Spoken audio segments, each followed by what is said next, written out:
Hi hello வணக்கம் and welcome to just my channel. நான் உங்கள் ஹஜஸ்ரீ. சுடும் பனிமலரி கதையோட அடுத்த பகுதிகளை தான் நம்ம பார்க்க போகிறோம்.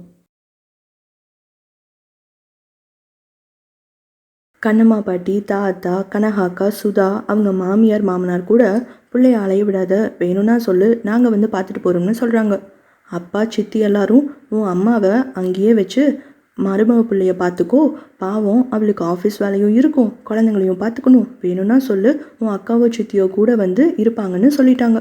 போகிற போக்க பார்த்தா என்ன கண்டுக்கு தான் ஆள் இல்லை, உன்னை எல்லாரும் உருண்டு உருண்டு தான் கவனிக்கிறாங்க என்றான் பிரகாஷ். என்னை பார்த்து பொறாமையாக இருக்குன்னு சொன்னேன். இப்போது உன்னை பார்த்து தான் நான், கிரிஷ், இந்து 3 பேரும் பயங்கரமாக பொறாமப்படுறோம் என கூறியவன் அவள் வாய் விட்டு சிரிக்கவும் அதை ரசித்து, ஆனால் செல்லம், இதெல்லாம் உனக்கு எப்போவோ கிடைக்க வேண்டியது என்றான் அவள் நெற்றியில் முத்தமிட்டபடி. அவளும் புன்னகையுடன், நீங்கள் ஆரம்பத்தில் இதெல்லாம் கண்டிப்பாக மாறும், எவ்வளோ கஷ்டப்படுறோமோ அத்தனைக்குமான பலன் நிச்சயம் கிடைக்கும்னு சொல்லும்போது உண்மையாகவே அப்போல்லாம் எனக்கு கோவம் தான் வரும், அதில் நம்பிக்கையும் இல்லை. நீங்களும் என்ன அப்பா மாதிரி ஸ்ட்ராங்னஸை கடவுள் செக் பண்ணுறாருன்னு அப்படி இப்படின்னு அளந்து விட்றீங்கன்னு தோணும். கண்டிப்பாக பின்னாடி உனக்கு மொத்தமாக தருவாருன்னு சொன்னதை நம்பி எவ்வளோ விஷயம் மிஸ் பண்ணிட்டேன்னு எப்போவாவது நினப்பேன். நீங்கள் எனக்கு சொல்லும்போது கூட அடுத்த அடி வாங்க ஆள் ரெடின்னு தான் நான் நினச்சிருக்கேன். அது எப்படி, நாம் ஆசைப்பட்டது ஒரு நேரத்தில், ஆனால் கிடைக்கிறது பல வருஷம் கழித்து. அவ்வளோ காலம் இருந்த வலியை யாரால் மாற்ற முடியும்? இப்போ அந்த சந்தோஷம் கிடைச்சாலும் எப்படி அதை ஏற்றுக்க முடியும்னு எனக்குள்ளே பல கேள்விகள் வந்துக்கிட்டே இருக்கும். அதை நினச்சி எனக்குள்ளேயே நான் சண்டை போட்டுகிட்டே இருப்பேன். இப்படியே பல பேர் சொல்லி ஊரை ஏமாத்துறாங்கன்னு தோணும். ஆனால் வாழ்க்கை நமக்கு வச்சிருக்கிற சர்ப்ரைஸ், அப்பப்பா. அப்போ தான் சூர்யா புரிஞ்சது, பிரச்சனைகளை சமாளிக்கிறது, நம்ம ஆசைப்பட்டது காலம் கடந்து கிடைச்சாலும் ஏற்றுக்கிறது எல்லாமே நம்ம மனசை பொறுத்ததுன்னு.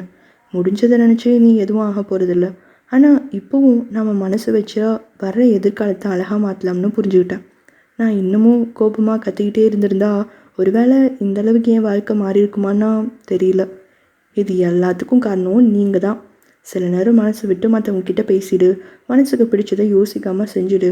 எல்லாத்துக்குமே கோபம் கண்டிப்பாக மட்டுமே இருக்கிறது தீர்வாகாதுன்னு நீங்கள் சொன்னது தான் காரணம் என்று அவள் கூறினாள். என்னதான் மற்றவங்க அட்வைஸ் பண்ணாலும் மனசார அதை ஏற்றுக்கணுமோ அதையும் செய்யணும். இத்தனை வருஷம் உன்னோட பழக்கத்தையும் உனக்கு ஏற்பட்ட அனுபவங்களை ஒதுக்கி வச்சுட்டு, சரி ஏதோ சொல்கிறாங்களே ஒரு தடவை ட்ரை பண்ணுவோம்னாவது நீ எடுத்த முடிவு தான். அதோட இயல்பாகவே நீ எல்லாருக்குமே உதவி தான் செய்கிற. ஆனால் உன்னோட அந்த கோபத்தினால தான் அது எல்லாமே ஒன்றுமே இல்லாத மாதிரி காண போயிடுது. நீ அக்கறையாக செய்கிற நல்லது கூட அதிகாரம் பண்ணுற மாதிரி மற்றவங்களுக்கு தோணுது. ரொம்ப நெருங்கி பழகுனா நம்மக்கிட்ட அதிகம் உரிமை எடுத்துப்பாங்கன்னு நினச்சி நாம் ஒரு டிஸ்டன்ஸில் வைக்கணும்னு அவசியம் இல்லை. நீ எப்படிங்கிறத உண்மையாகவே அப்படியே மற்றவங்களுக்கு காட்டு. அதில் நடிக்க வேண்டிய அவசியமும் இல்லை. அது கோபமாக இருந்தாலும் சரி, பாசமாக இருந்தாலும் சரி. பாசத்தை மட்டுமே காட்டி செய்கிற தப்பை தட்டி கொடுத்து அதிகமாக்கவும் கூடாது, கோபம் மட்டுமே காட்டி வெறுப்பையும் உண்டாக்கக்கூடாது. ரெண்டுமே தேவைப்படுற இடத்துல நீ வெளிப்படுத்தணும்.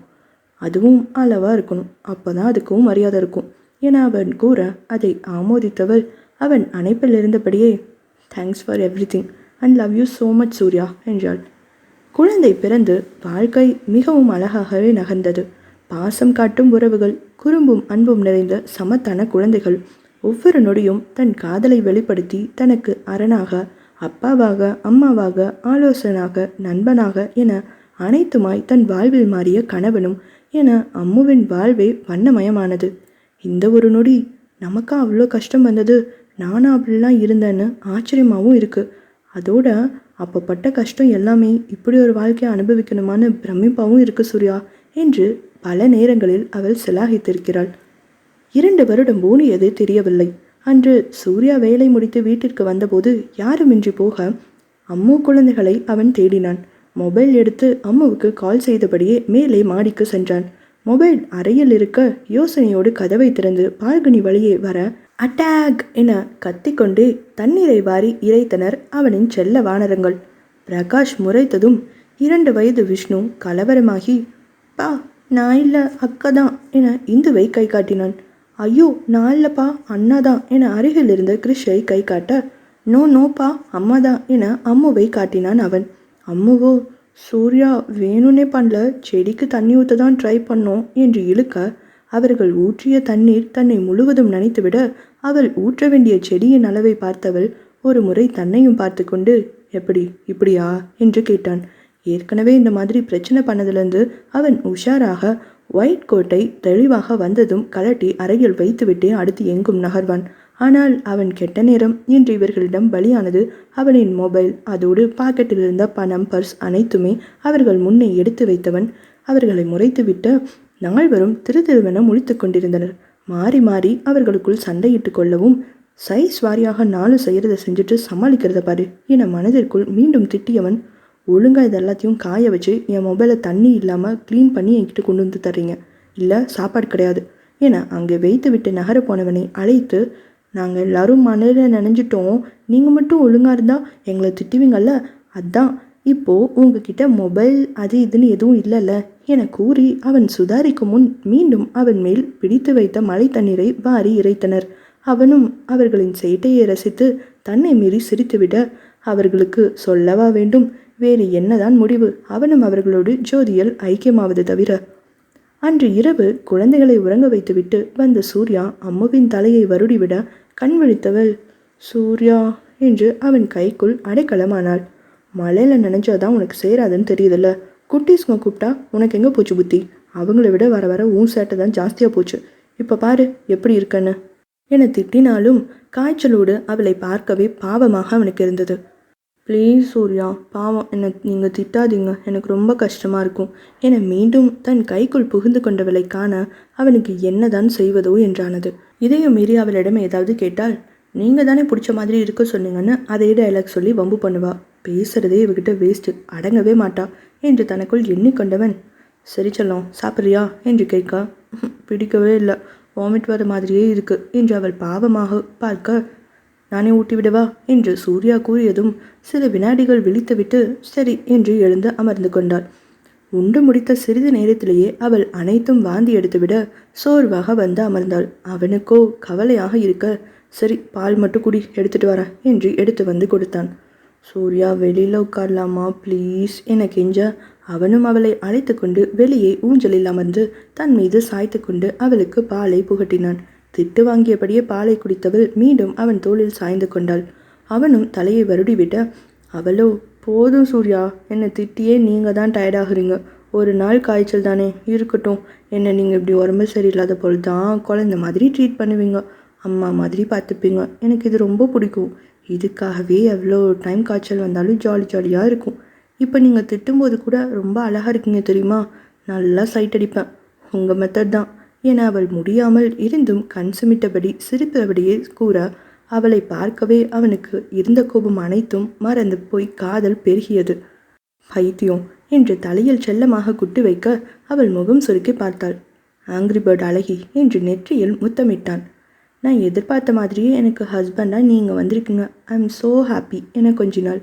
சூர்யா ஏதோ நினைத்து விட்டு, ஹே, அப்போ அன்னைக்கு நம்ம பேசும்போது நீ சொன்னியே கிறிஷ்கிட்ட அப்பாவுக்கு இதெல்லாம் பிடிக்கும், இப்படி தான் இருப்பார்னு நீயா சொன்னதெல்லாம் என அவள் கேள்வியோடு நிறுத்த, எஸ், அதுக்கு முன்னாடியே என் மனசில் இருந்த ஆசைகள், என் கணவரை பற்றின என்னோடய எதிர்பார்ப்புகள் தான், நீங்களும் பல விஷயங்களில் அப்படியே இருந்ததால் கிறிஷ்க்கு உங்களையும் ரொம்பவே பிடிச்சிருச்சு என்றாள்.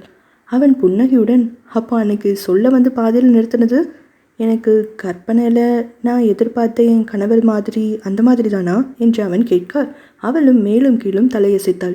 இது ஏன் நீ அப்போவே என்கிட்ட சொல்லலை என்று அவன் செல்லமாக சண்டையிட, அப்போது எனக்கு லவ் ஐடியாலாம் உங்கள் மேலே இல்லை, உங்களை இவ்வளோ பிடிக்கும்னு எனக்கு தெரியாதே, சொன்னால் எப்படி எடுத்துப்பீங்களோ, ஒரு வேளை அதை வச்சு என்கிட்ட உரிமை அது இதுன்னு அட்வான்டேஜ் எடுத்துக்கிட்டா, அதுதான் அப்படியே அந்த டாப்பிக்கை கட் பண்ணிட்டேன் என கூறி சிரித்தாள்.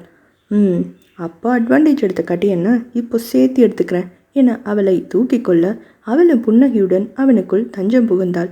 சிரிப்பும் குதூகலமும் அங்கே போட்டி போட்டுக்கொண்டு குறைவற்ற அன்போடு அவர்களின் வாழ்வை வண்ணமயமானது. உலகிலுள்ள எந்த உயிராயினும் அனைவருக்குமே அவர்களின் சூழ்நிலைதான் அடுத்து அவர்களின் எதிர்கால வாழ்வை தீர்மானிக்கிறது. நல்ல குணம், அறிவு, தைரியம் என எது இருப்பினும் சரியான நேரத்தில் அதை அளவோடு வெளிப்படுத்தினால் மட்டுமே அதுக்கான மரியாதை இருக்கும். அளவு மீறி வெளிப்படும் எந்த உணர்வுகளும் நம்மை ஆட்டி வைக்க வல்லது. அதற்கு அன்பு கூட விதிவிலக்கு அல்ல. அப்படி இருக்க கோபம் எம்மாத்திரம்.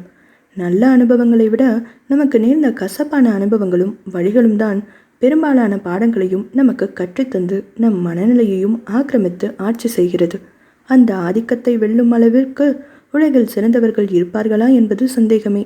ஆனால் அத்தகைய சூழ்நிலையை சமாளித்து அதிலிருந்து வெற்றியோடு முன்னேறி வலம் வரும் பல மனிதர்கள் இருப்பது நிச்சயம். பிரச்சனை இல்லாத மனிதர்கள் தான் ஏது? இந்த நிலையும் மாறும் என்ற மனநிலையும் நம்பிக்கையும் தான் எப்போதும் வேண்டும். அது எப்படி என்ற கேள்விக்கு காலம்தான் பதில் சொல்லும். அதுவும் தெரிந்துவிட்டால் வாழ்வில் சுவாரஸ்யம் இருக்காதே.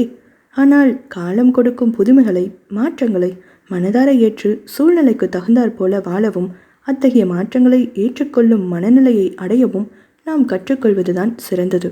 இத்துடன் சுடும் பனிமலரை கதை நிறைவடைந்தது. இதேபோல் அடுத்தொரு பதிவில் உங்களை சந்திக்கும் வரை உங்களிடமிருந்து நன்றி கூறி விடைபெறுவது உங்கள் Harshasri. Bye bye and take care friends. Always be happy. Keep on smiling.